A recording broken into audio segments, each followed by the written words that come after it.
There are moments that test who we are, moments that strip away everything except what truly matters. I've lived those moments, and from them came a story. My first book, Determined, Not Deterred, is about falling and rising, about resilience, leadership, and the quiet courage to keep going when no one's watching. This isn't just my story. It's for anyone who's ever lived at the edge and said, not yet, I'm not done.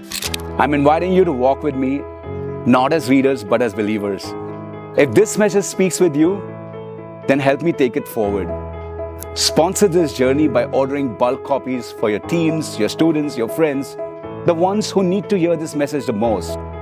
Because some stories don't end in success, they continue. Determined, not deterred.